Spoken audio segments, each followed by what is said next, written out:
I want to talk to you about philosophical health. My name is Luis de Miranda, and I'm a researcher at the Institute for Advanced Studies of the University of Turku.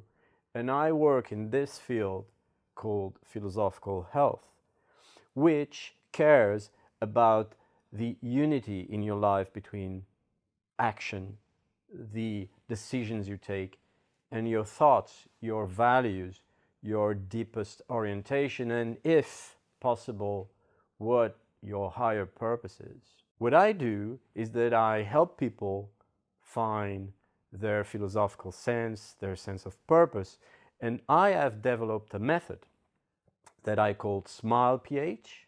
As you notice, I don't smile very often in videos or pictures, but SMILE actually stands for an acronym. It's the acronym of Sense-Making Interviews Looking at Elements of Philosophical Health. And the SMILE method helps people, without being intimidated by the idea of philosophy, slowly unfold and develop and co-create their philosophical sense and their sense of purpose. The first step of the SMILE method is to talk about the bodily sense, because we are all embodied and anyone can feel and express something about the experience of having a body.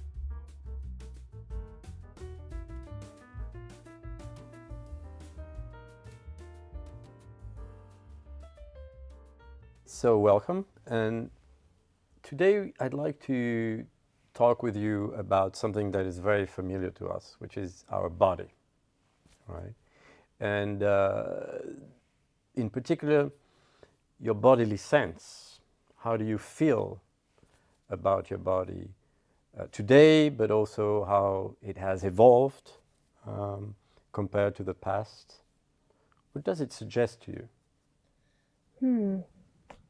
Maybe the first thing that comes to my mind when I'm thinking about my bodily sense, dancing, it's very important to me. And it has been for a long time. And it is nowadays also like a counterbalance for the work. Because when you dance, you can be very aware of your body, like this hand, where it goes and when, and all those moves. But then you can also improvise and let the body take the lead. So there are like many aspects, and it's very different from all that thinking and reading and writing that I do for work. Right. It's very interesting how you contrast the experience of dancing and the experience of working, and you did mention that you have a quite intellectual work. How do you relate to this separation? Like, does it feel like it's more a balance, a harmony, two moments of your life, or do you sometimes think that it should be more integrated? That's a very interesting question, because first thing, it's like giving my thinking mind a break when I can dance. But it would be nice if they wouldn't be so two different things.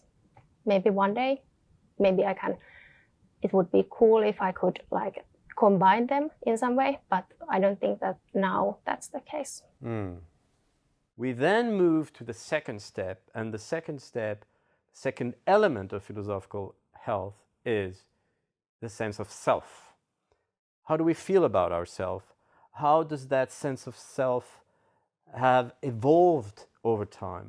And perhaps, do we feel that our self is integrated, that there is a unity in all aspects of our lives? We're going to talk now about your sense of self, right? Yeah. And I'd like to know, how do you feel about yourself today compared about the past? What is the first emotion, feeling, or even notion, idea that comes to you when you imagine yourself Hmm. This is a bit tricky one. Maybe I feel that it's maybe it's in change in some way because I just graduated. I got my master's thesis like last spring. So I'm not a student anymore, but I'm trying to figure out what I want to be next. But then there are things that haven't changed, like the hobby, the dancing, and people that are close to me and places that I love. They are the same and they are part of me too. So you define yourself as a student. Do you feel like this sort of labels that are institutional, do they have a strong influence on how you see yourself? Maybe in some way, yeah. But it's also about belonging to something like a community, one of students and that kind of thing. So it's not just a label that's given from up to down, but it's something that we can all be part of, like we who have the same, are in the same situation. So it's a sharing of experience. So it's a sort of an identity in relationship with other. Sometimes in philosophy we say intersubjective. The third element of philosophical health is the sense of belonging. We might feel that we don't belong. We might feel that we actually are very well surrounded. We can belong to family, friends, but we can also belong to ideas and notions and values or virtues that make us feel that we are part of a group of interest, for example. It's very interesting that you spoke about belonging, because we're going to come now to your sense of belonging. And people might feel that they belong or not. What's your perception of belonging? I think that there are many, in many ways, that I can belong to something. Like I'm part of my family and friends. Also, in my hobby, there are people who are doing the same thing and they love it. So it's very important to be part of those groups. So sense of belonging, it's very important to me too. Mm-hmm. Have there been moments in your life where you felt that there was a lack in that sense of belonging? Maybe, yeah, in previous years. Maybe in teenage years when things were changing and maybe some friends moved to another place or something. The class wasn't the same anymore as it was. But I feel that, like my family, they have always been there for me. So the people that have been most close to me, I've always felt that belonging with them. Right. So you wouldn't say that you feel estranged, like you feel that this world is your world. Yeah, you could say that. Yeah. The fourth element of philosophical health is the sense of the possible. This is how I define health. We all have a sense of the possible that can be either depleted when we wake up in the morning and we feel that doors are closed, or that we do not feel supported, or we might have a sense of the possible that is very high and perhaps overwhelming with choices that we do not know how to integrate or perhaps prune, because philosophical health is also about pruning our life into a sense of meaningful integrity. This is an interesting transition with the next element of philosophical health, which is the sense of the possible.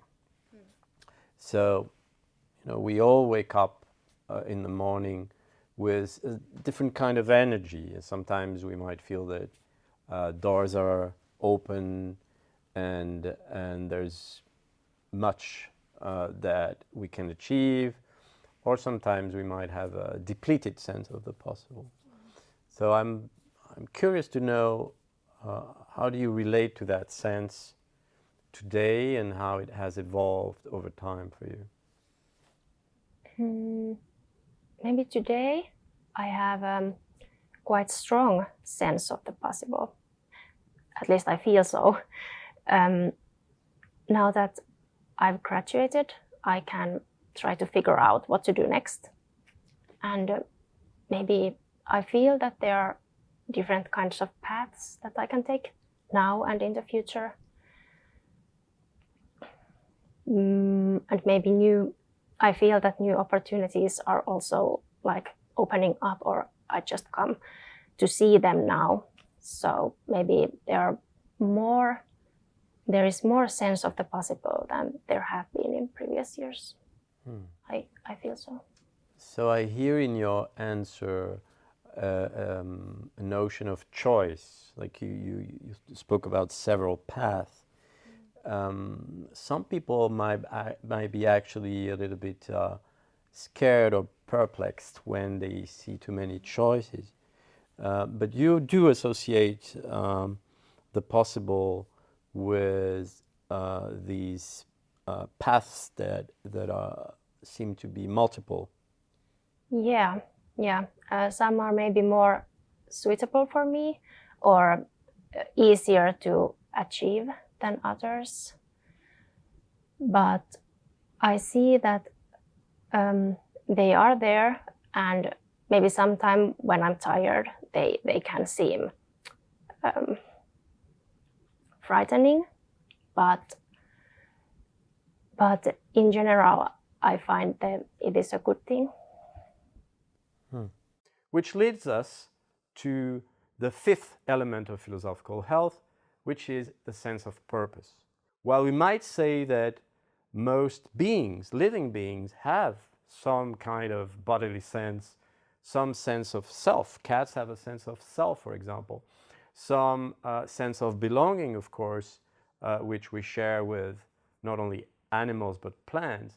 And the sense of the possible, because if you prevent a plant from growing, it will find its way around the obstacles, which is a kind of sense of the possible. But the sense of purpose, we might say, is something that is not only specifically human, but actually developed in few of us, because we do not take time to interrogate what could our higher purpose be, and how a deep orientation could help us have a life that is more unified, a life that reflects a sense of integrity.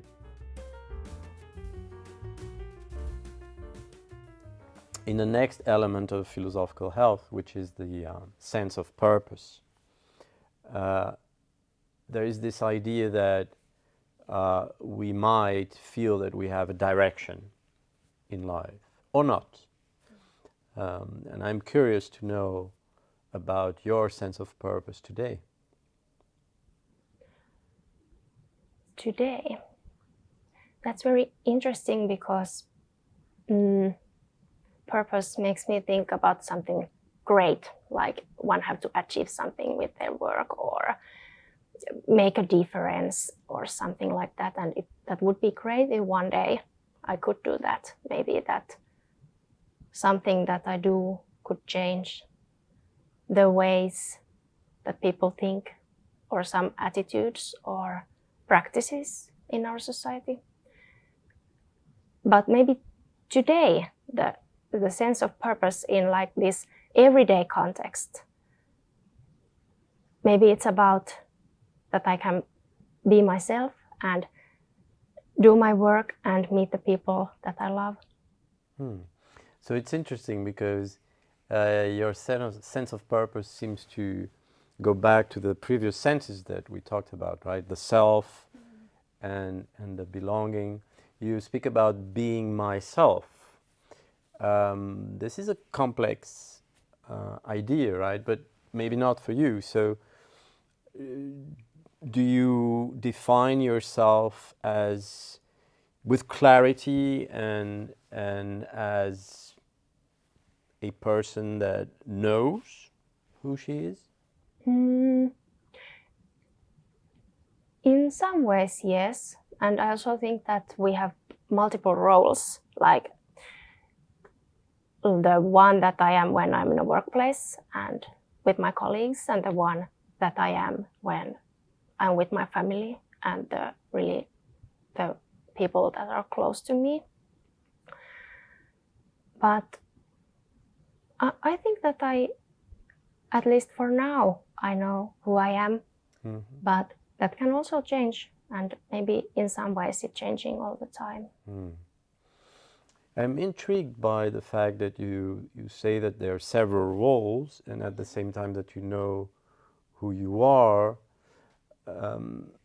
Perhaps I would expect that we are the same person, ideally, in different protocols, different situations, contexts. Of course, there might be intimate things that we might not say in a specific context, but as an idea of a person, why would it be necessary, according to you, to play roles, which is the word that you used? Maybe it's not about playing roles. It sounds maybe it sounds too intentional that way. But I think that I am what I think that I am, but there are also other people who see me. And there are some aspects of me that are maybe more familiar to some people and some aspects that are more familiar to others. And it's not about that I'm playing a role intentionally, but that some aspects of me, they are easier to show to other people, and some are easier to show to others, and show like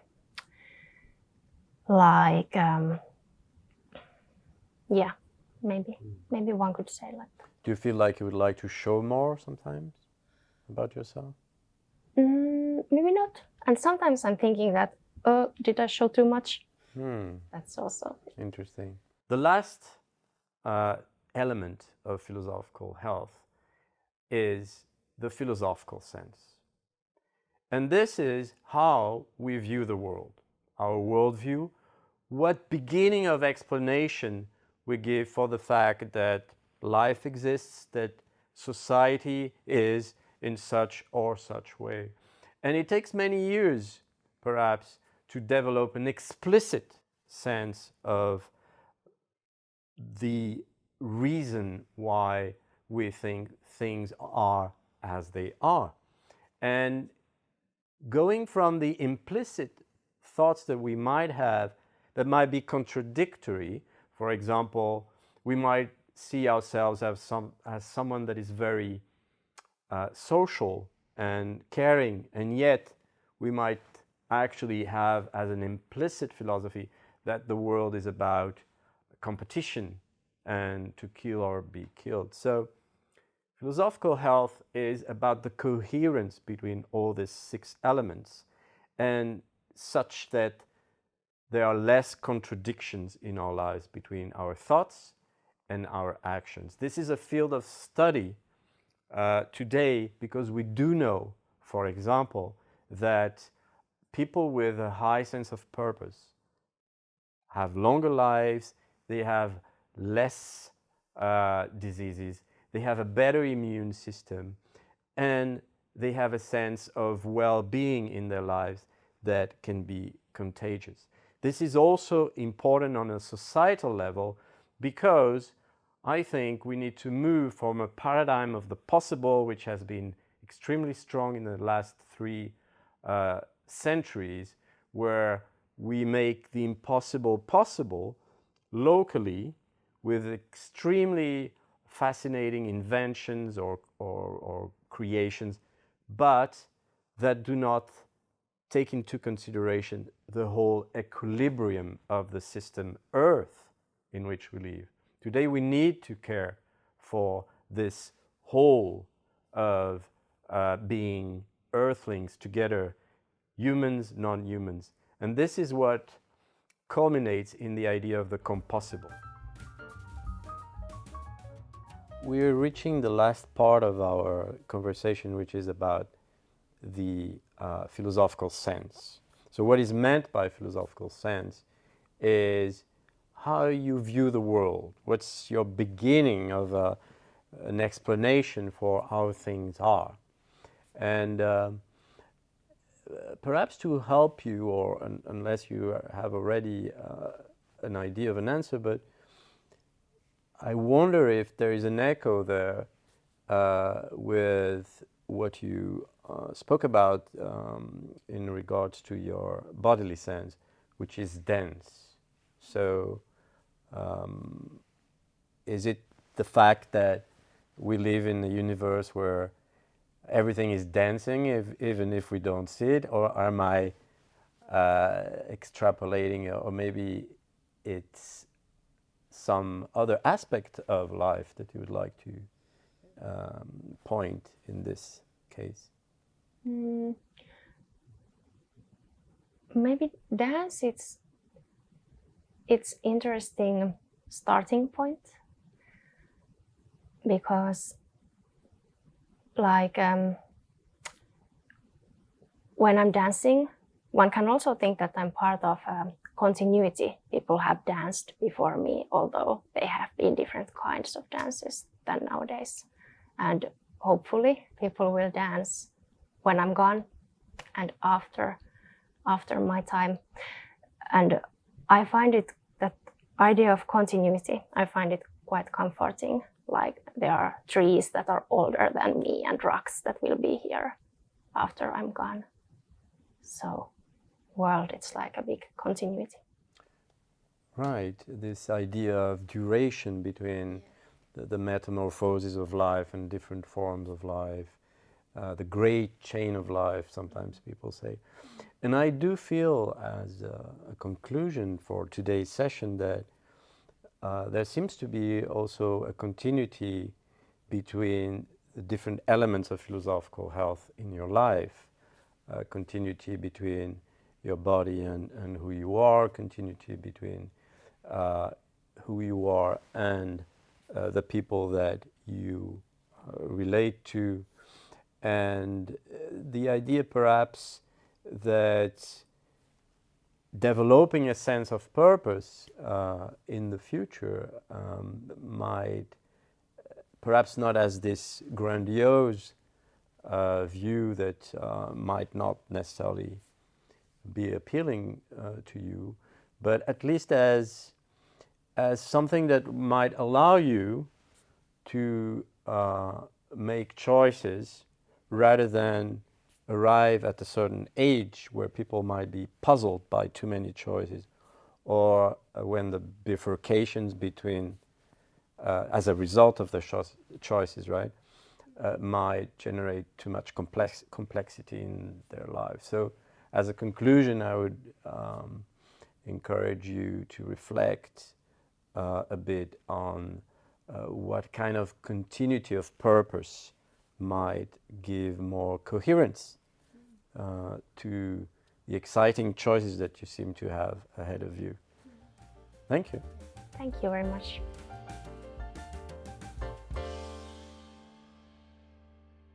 So philosophical health helps us become a person that is compossible. That means a person in which all the qualities, all the elements, the tendencies, the physical, the spiritual, the psychological, the professional, all this works in harmony, but also taking into perspective our collective being, the fact that we do not exist in isolation. How do we, and this is philosophy's preoccupation since Plato, How do we create paradise on earth, not after we die, but here in a world that is the best of all compossible worlds?